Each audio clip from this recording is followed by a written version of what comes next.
Hello students, good morning to all of you. Students, today we will discuss about dimensional analysis and it is most important topic for ISC and CBSE students of class 11th.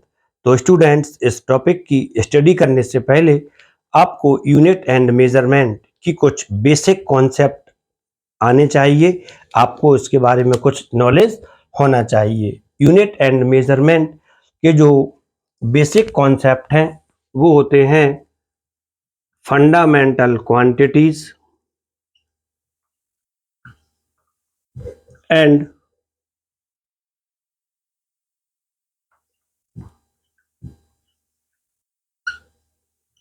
Derived quantities. आप जानते हैं fundamental quantities क्या होती है और derived quantities क्या होती है।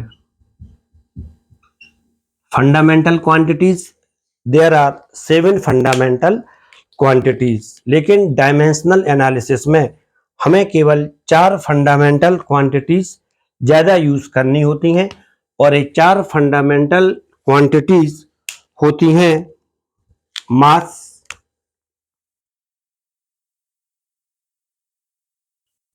लेंथ,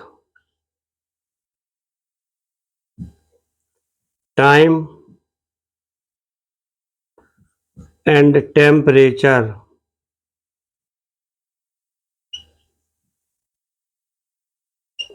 मास इसका जो एसआई यूनिट होता है बाय किलोग्राम होता है। लेंथ इसकी एसआई यूनिट मीटर होती है। टाइम इसकी एसआई यूनिट सेकेंड होती है और टेम्परेचर इसकी एसआई यूनिट केल्विन होती है। अभी क्वेश्चन आता है व्हाट आर फंडामेंटल क्वांटिटीज, तो इसका सिंपल आंसर होता है the quantities which are represented by और expressed by their own units.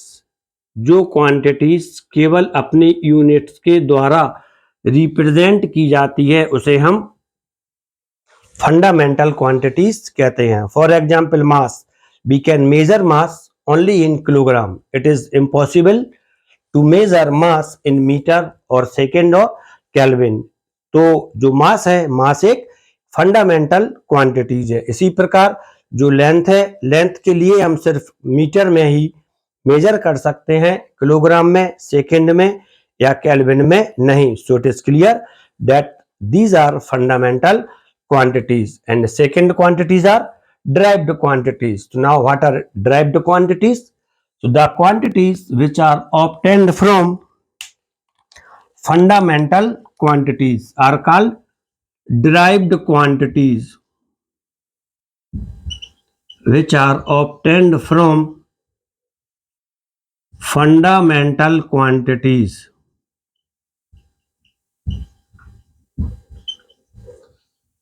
Q represent quantities are called derived quantities. For example, speed. Speed is obtained by distance upon time. Distance या दूरी जो कि वास्तव में length होती है, एंड टाइम जो कि फंडामेंटल क्वांटिटीज है। तो इस डिस्टेंस और टाइम से हम स्पीड को निकाल सकते हैं। तो क्लियर हो जाता है स्पीड एक ड्राइव्ड क्वांटिटीज है। अब क्वेश्चन आता है कि जो ड्राइव्ड क्वांटिटीज होती है इसका डायमेंशनल एनालिसिस में क्या रोल होता है और जो फंडामेंटल क्वांटिटीज होती हैं इनका डायमेंशनल एनालिसिस में क्या रोल होता है। तो एक सिंपल सा एक जो मेन कॉन्सेप्ट आता है, फंडामेंटल क्वांटिटीज ये डायमेंशंस रखती हैं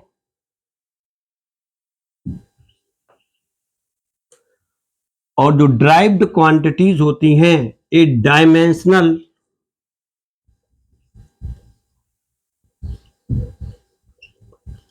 फॉर्मूला रखती हैं। ये डायमेंशनल फार्मूला रखती हैं। अब यहां पर पुनः क्वेश्चन आता है कि डायमेंशनल एनालिसिस सबसे पहले किसने दिया था। Name the scientist who introduced dimensional analysis. तो answer is dimensional analysis was introduced by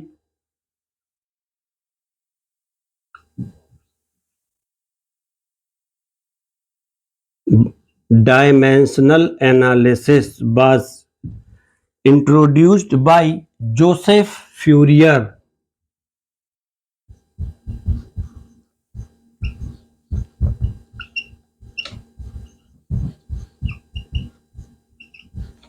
Joseph Fourier, and dimensional formula was given by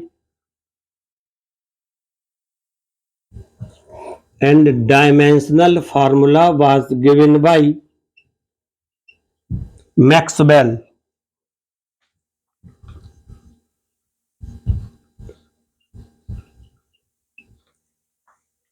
Now, what are dimensions and dimensional formula? Only derived unit have dimensional formula, and dimensional formula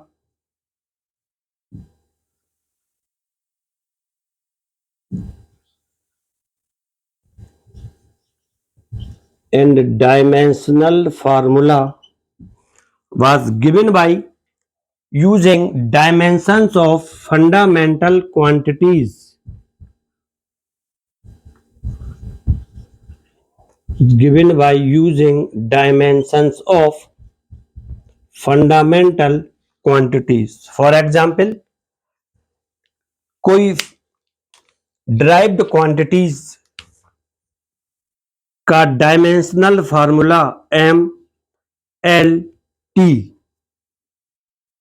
power A power B और power C है। तो यहां पर M L और T ये fundamental quantities की dimension है।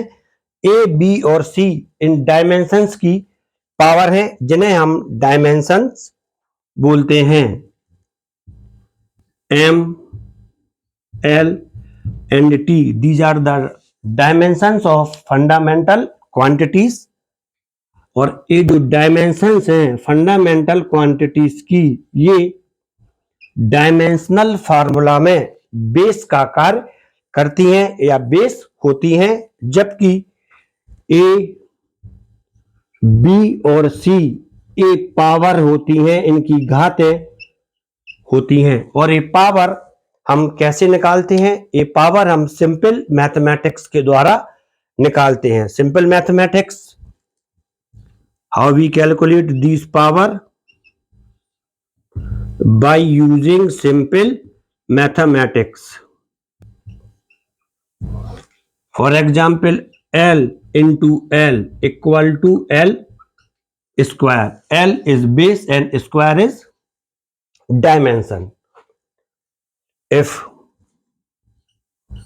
L upon L, it is L 0, because 1 and 1, so plus 1 and minus 1 is 0. It is simple mathematics. इसके बाद एक सिंपल क्वेश्चन आता है कि हम डायमेंशंस किसे कहते हैं और डायमेंशंस के लिए हम कैसे डिफाइन कर सकते हैं। तो स्टूडेंट्स, अभी आपने डायमेंशंस और डायमेंशनल फार्मूला, फंडामेंटल क्वांटिटीज की डायमेंशंस और डायमेंशनल फार्मूला में डायमेंशंस कैसे निकालते हैं, इसकी स्टडी कर ली है। अब यहां पर आपको डेफिनेशन क्या होती है डायमेंशंस की, इसकी स्टडी करना है। How we can define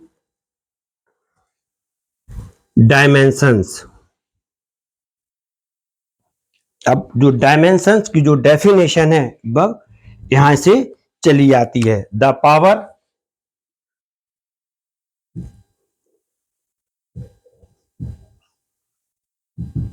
definition of dimensions.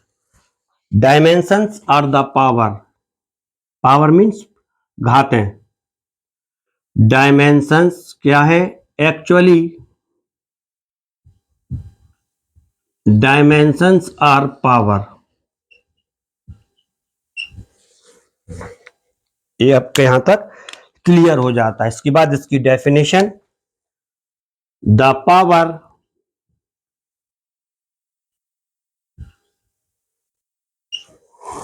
which are raised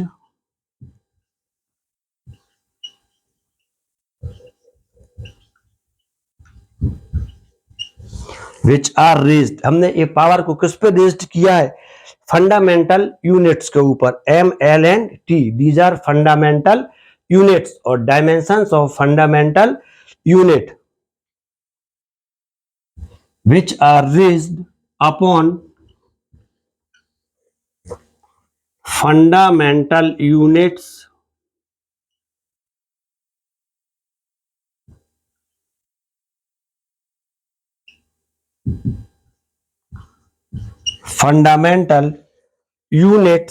to obtain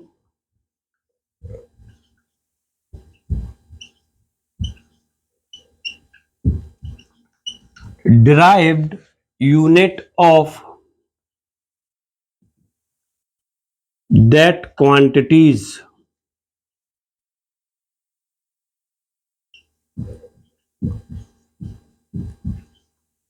are called dimensions.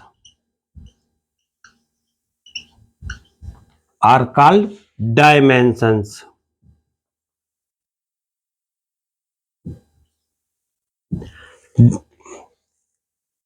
A, B and C are the examples of dimensions. And now how we determine dimensions of different derived quantities. Derived quantities, it is clear, मैं आपको बता चुका हूं. And derived unit, the unit of derived quantities are called derived unit. For example, speed equal to distance upon time. Distance, unit of distance, meter, time, second. So meter per second, it is unit of speed, which is derived quantities. And now determination of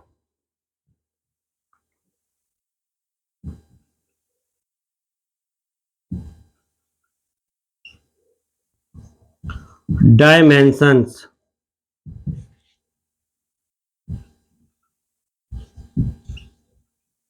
Determination of dimensions of different derived quantities. Determination of dimensions of different derived quantities. And now these are: number one, area. The simple formula of area is equal to L into B. Second is volume, L into B into H. Third is density,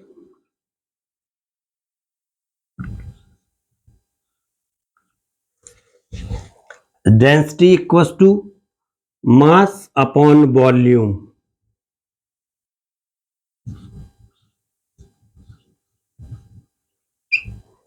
और मैं आपको पहले बता चुका हूं कि जो dimensions होती हैं, डायमेंशंस के लिए हम सिंपल मैथमेटिक्स के द्वारा फाइंड आउट करते हैं. जो इनके रूल्स होते हैं कि मल्टीप्लिकेशन में जो पावर होती हैं, घातें होती हैं, वो जुड़ जाती हैं, और डिवाइड में या भाग में जो पावर होती हैं, घातें होती हैं, वो घट जाती हैं. तो एरिया, लेंथ, इसकी डायमेंशन L होगी, तब L इंटू L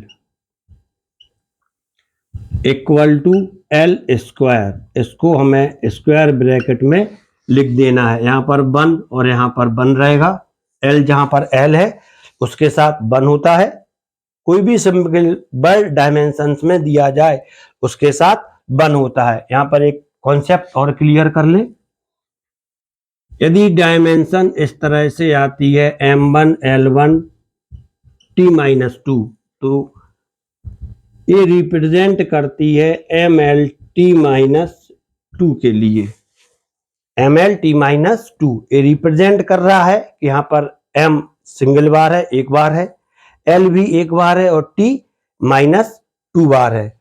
और यदि हम यहाँ को इस तरह से लिख देते हैं M0 LT-1, तो इसका मतलब होता है कि यहाँ पर M नहीं है और यहाँ पर सिर्फ एल एक बार है और टी माइनस एक बार है। ये आपको यहां पे ध्यान रखना है।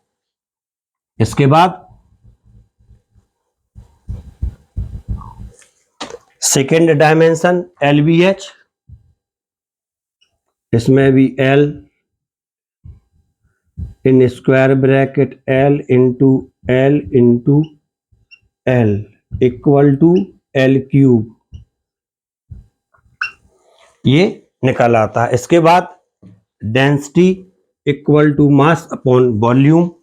मास, इसकी डायमेंशन होती है m, वॉल्यूम ये होता है L cube equal to m L cube. Power नीचे से ऊपर जाएगी तो माइनस की हो जाएगी, ml माइनस 3। इसको हम इस तरह से भी लिख सकते हैं m1 L minus 3 T0 K 0, क्योंकि यहां पर T समय है नहीं, केल्विन है नहीं, तो इसको हम 0 से लिख सकते हैं। m आया है डायमेंशन में, एक ही बार आया है, स्क्वायर नहीं है, तो इसको हम लिखते हैं m1 से लिखते हैं। एरिया, वॉल्यूम और डेंसिटी। इसके बाद जो नेक्स्ट क्वांटिटीज आती है वह होती है 4 स्पीड। स्पीड इक्वल टू, इसका जो फार्मूला होता है, स्पीड या वेलोसिटी, स्केलर और वेक्टर, इसके चक्कर में आपको अभी नहीं रहना है। जहां पर एस आया है वो स्केलर है, जहां पर ये वी आया है वो वेक्टर है। लेकिन इसका जो फार्मूला होता है उसमें दोनों का जो डिस्टेंस या डिस्प्लेसमेंट, दोनों की जो डायमेंशन होती है वह एल ही होती है। तो डिस्टेंस अपॉन टाइम या डिस्प्लेसमेंट अपॉन टाइम होगा, जिसमें डिस्टेंस के लिए आती है एल और टाइम के लिए आता है टी। टी जब नीचे से ऊपर जाता है तभी हो जाता है एल टी माइनस 1, और इसे हम इस तरह भी लिख सकते हैं L1 टी माइनस 1 के फॉर्म में, m0 भी यहां पर हम लिख सकते हैं। ये हो जाती है वेलोसिटी की डायमेंशन। इसके बाद जो फिफ्थ डायमेंशन आती है वह आती है एक्सीलरेशन।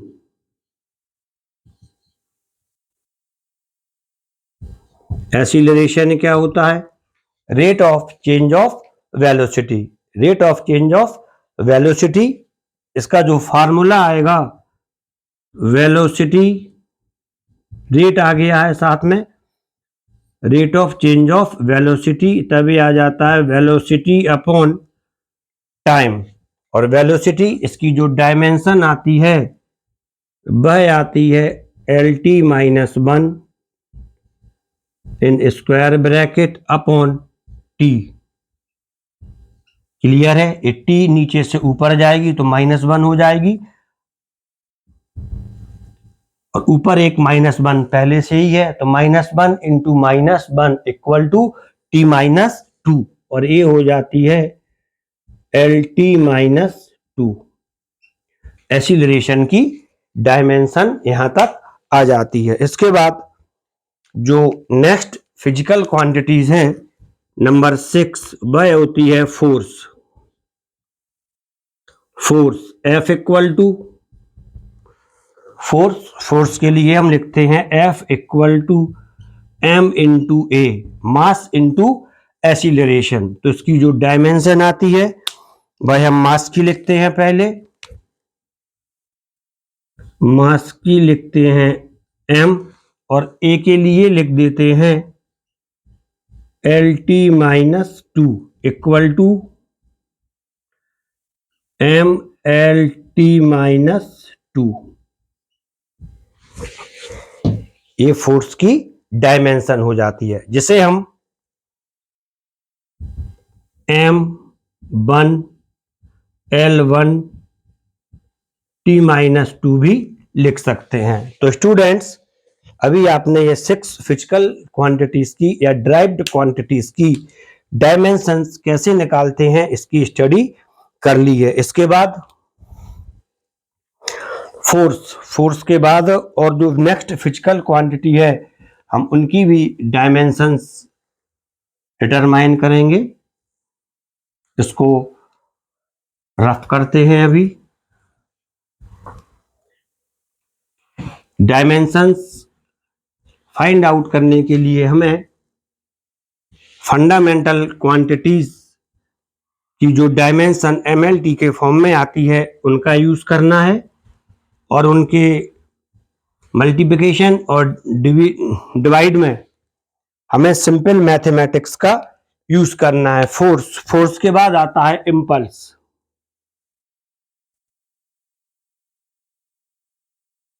इम्पल्स का मतलब होता है फोर्स इनटू टाइम।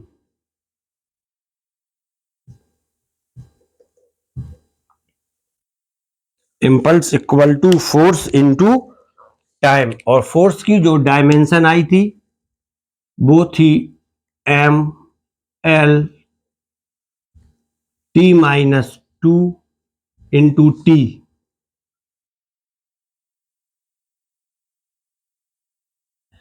तो इसकी जो डायमेंशन आती है वह आती है ML -2 और +1, यह आ जाता है T-1। ये इम्पल्स की डायमेंशन हो जाती है। इसके बाद थोड़ा आपको और यहाँ पे कॉन्सेप्ट देखें, एक्सीलरेशन। एक्सीलरेशन की जो आपने डायमेंशन फाइंड आउट की थी, एक्सीलरेशन, इसको यहाँ पे लिखते हैं। एक्सीलरेशन A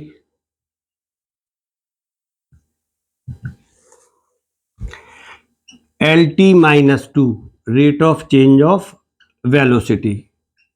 यदि हम फोर्स का फार्मूला इसके ऊपर अप्लाई कर देते हैं F इक्वल टू MA, तब A इक्वल टू आता है F/M। तब क्या इससे सेम डायमेंशन आनी चाहिए? तो इसका आंसर होता है हाँ, इससे भी सेम डायमेंशन ही आएगी। फोर्स की जो डायमेंशन होती है वह होती है ML T-2 अपॉन M। मास, इसकी डायमेंशन होती है M। ये कैंसिल हो जाते हैं और इससे एक्सीलरेशन की डायमेंशन LT-2 आ जाती है। चाहे एक्सीलरेशन की डायमेंशन हम rate of change of velocity से फाइंड आउट करें या F इक्वल टू MA से फाइंड आउट करते हैं, दोनों कंडीशन में आंसर सेम आता है। इसके बाद जो नेक्स्ट डायमेंशन आती है वह नेक्स्ट डायमेंशन होती है work. Work W equal to simple formula जो आपने 10th में पढ़ा होगा, W equal to F into D, जहां पर F फोर्स है और D डिस्प्लेसमेंट है। तब फोर्स की डायमेंशन ML T-2 और जो D डिस्टेंस है या डिस्प्लेसमेंट है, इसकी भी जो डायमेंशन आती है वह L होती है। तो इसकी डायमेंशन इन दोनों से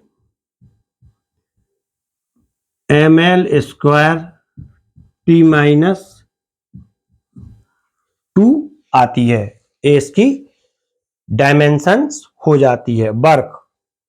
और आप जानते ही हैं वर्क और एनर्जी एक दूसरे के इक्विवेलेंट होते हैं। आप किसी चीज को, वर्क और एनर्जी इक्विवेलेंट होते हैं। एनर्जी की डायमेंशन अब फाइंड आउट करते हैं।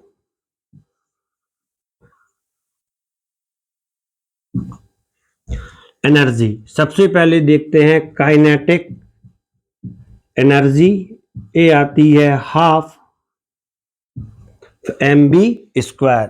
तो स्टूडेंट्स, जो डायमेंशंस होती है, डायमेंशंस में कुछ डायमेंशनलेस क्वांटिटीज भी होती हैं, अर्थात वे क्वांटिटीज जिनकी कोई डायमेंशंस नहीं होती है, और ऐसी क्वांटिटीज होती हैं प्योर रेशियो, प्योर नंबर, और कुछ कांस्टेंट भी ऐसे होते हैं जिनकी डायमेंशंस नहीं होती है। लेकिन कुछ कांस्टेंट, जिन्हें स्थिरांक या नियतांक भी कहते हैं, की डायमेंशंस होती है, और इनकी डायमेंशंस हम इनके फॉर्मूला से फाइंड आउट कर लेते हैं। तो इसकी स्टडी हम बाद में करेंगे।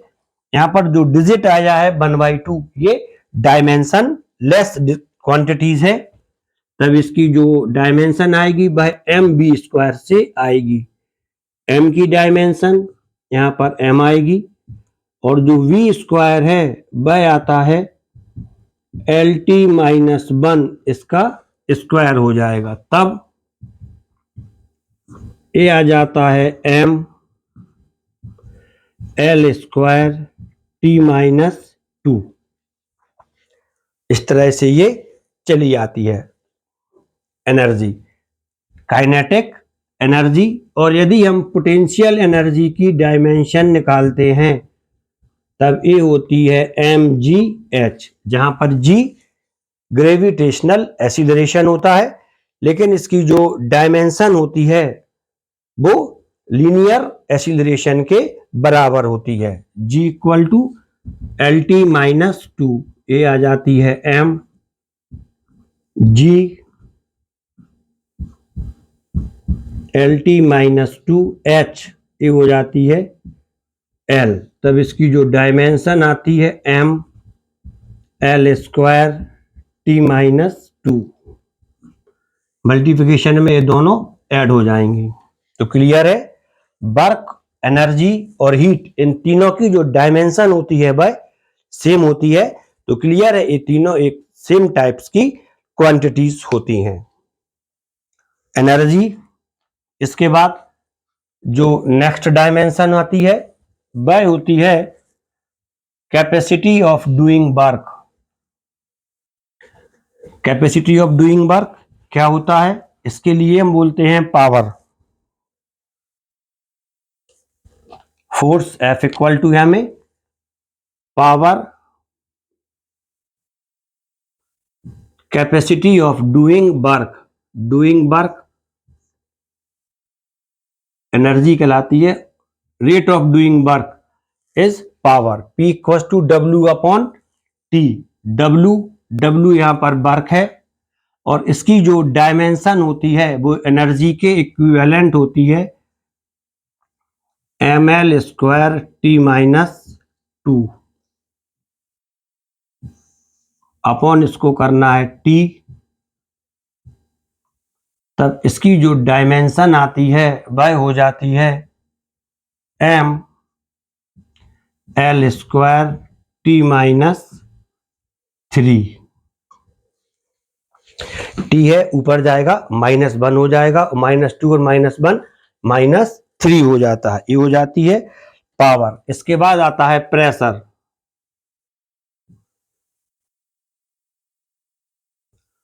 Pressure P = force upon area.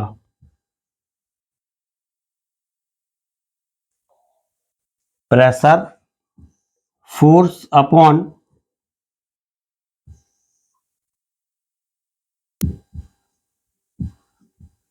Area. अब हमें यहां पर जो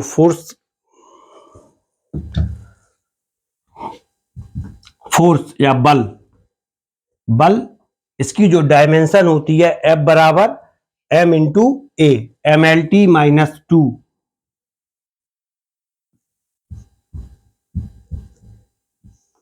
अपॉन एरिया L²।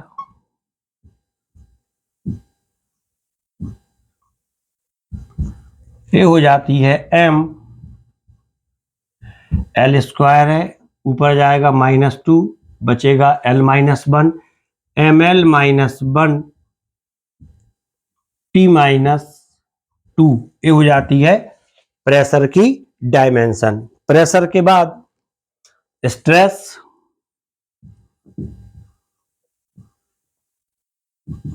स्ट्रेस की जो हमें डायमेंशन चाहिए होती है, स्ट्रेस जिसे हम प्रतिबल बोलते हैं, फोर्स अपॉन एरिया ही होता है इसकी भी dimension. Strain,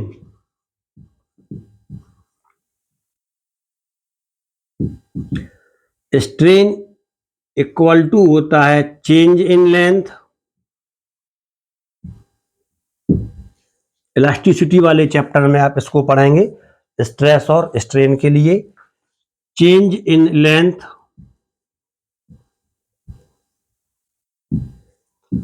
upon initial length.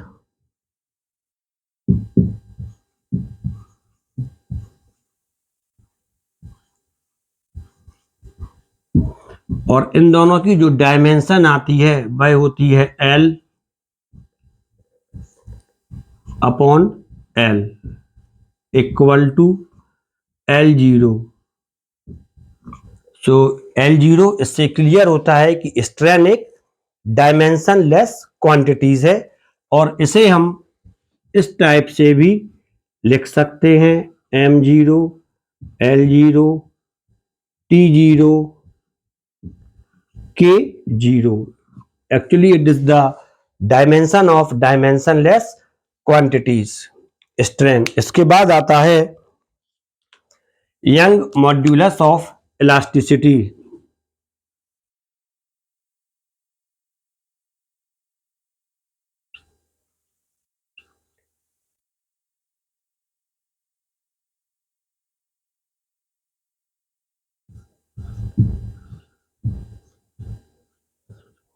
Young modulus of elasticity, इसको हम लिखते हैं कैपिटल बाई से, और बाई इक्वल टू होता है स्ट्रेस अपॉन स्ट्रेन।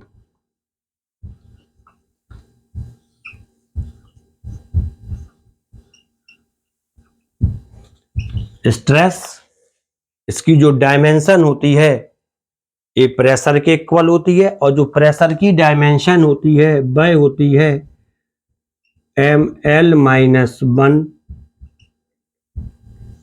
T-2। नीचे डायमेंशन लेस है L0, तब क्लियर हो जाता है यंग मॉड्यूलस ऑफ इलास्टिसिटी, इसकी भी डायमेंशन ml-1 T-2 होती है। क्लियर है? The quantities which having dimension ml-1 T-2 are pressure, stress and young modulus of elasticity. These are the dimensional formula of these three quantities, और ये constant. तो clear है, ये कांस्टेंट का भी डायमेंशनल फार्मूला होता है। इसके बाद नेक्स्ट डायमेंशनल फार्मूला,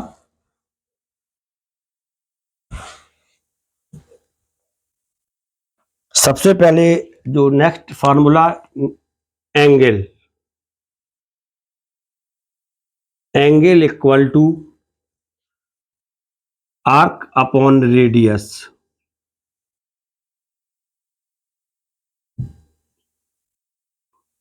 आर्क इसकी डायमेंशन भी होती है L, रेडियस इसकी भी डायमेंशन L रहेगी, equal to L0। So angle is also dimensionless quantities.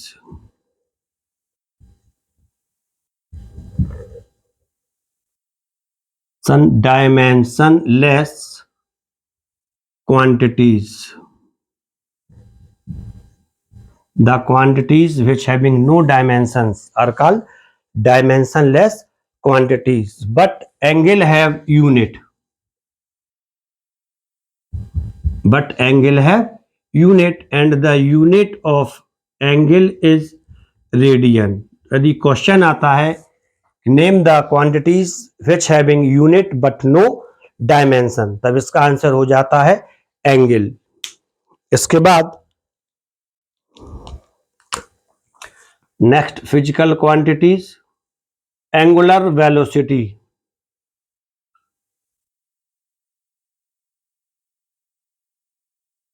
angular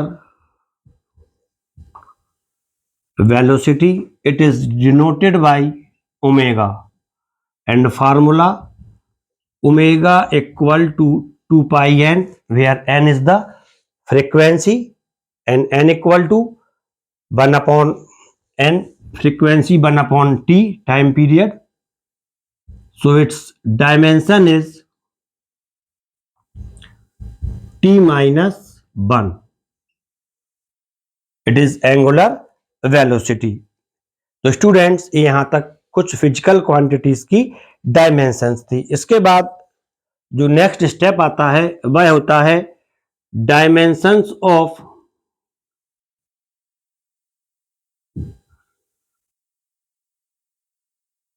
of some constant.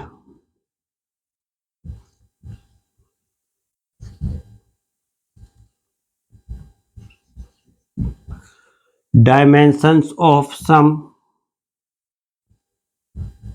Constant, इसमें से जो पहला कांस्टेंट हम लेते हैं वह लेते हैं gravitational constant.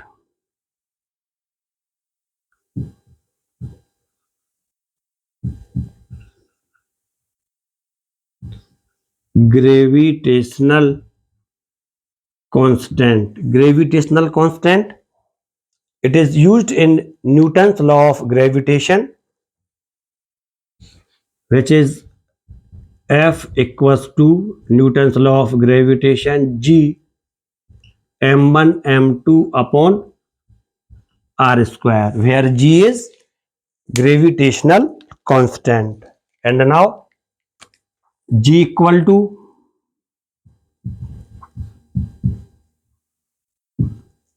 Fr square upon m1 m2. And now write down their dimensions. F force, ml t minus 2, and r it is L m1 and m2. These are mass, so m into m, cancel, and its dimension become m minus 1, L and L square, t minus 2, which can be written as m minus 1 L square t minus 2 k 0 और theta 0. It is the dimension of gravitational constant. इसके बाद एक second constant है, उसकी हम dimensions find out करते हैं, and it is gas constant.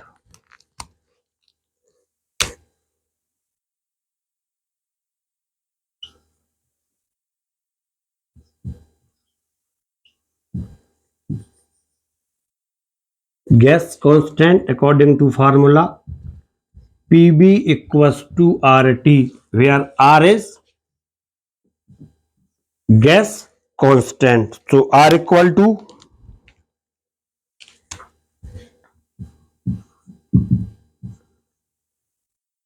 Pv upon T, and the dimension of T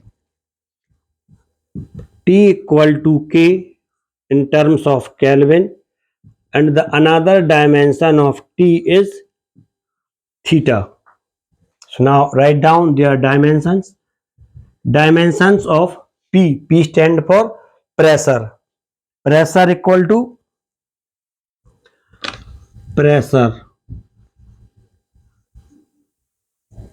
equal to force upon area. जिस चीज की डायमेंशन आपको लिखना है आप उसकी डायमेंशन साइड में डिटरमाइन कर सकते हैं, इसको कैलकुलेट कर सकते हैं। Force equal to MLT minus 2 upon area L square. So it become ML minus 3, not 3, minus 2 plus 1, L minus 1, T minus 2. It is the dimension of pressure. So now write down R equal to M L minus 1 T minus 2 into V, volume, L cube upon T. T is K. And now L cube and L minus 1. So it become M L square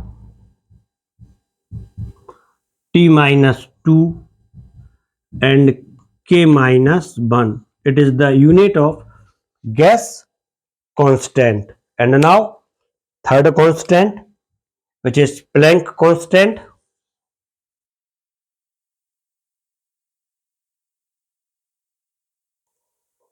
MLT minus 2 upon L square, L clear. And now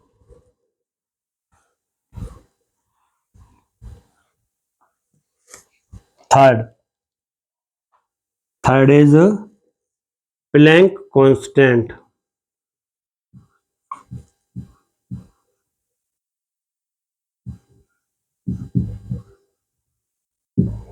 Planck constant H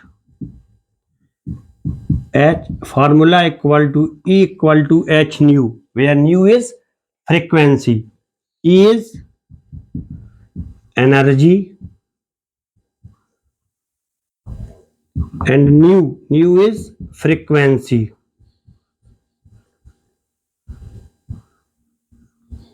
So write down the dimension of E and nu. Equal to ML square T minus 2 energy, and frequency 1 upon time period, so it is T minus 1. The dimension of frequency and angular velocity are same, which is T minus 1. So now calculate H equal to E upon mu equals to M L square minus 2 upon nu, it is T minus 1. So dimension become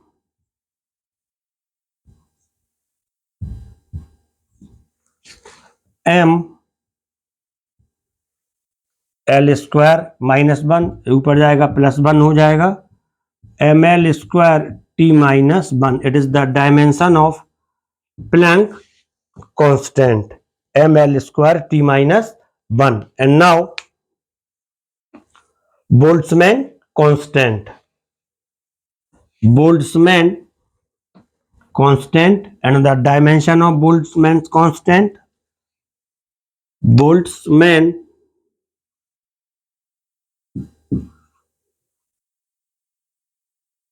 constant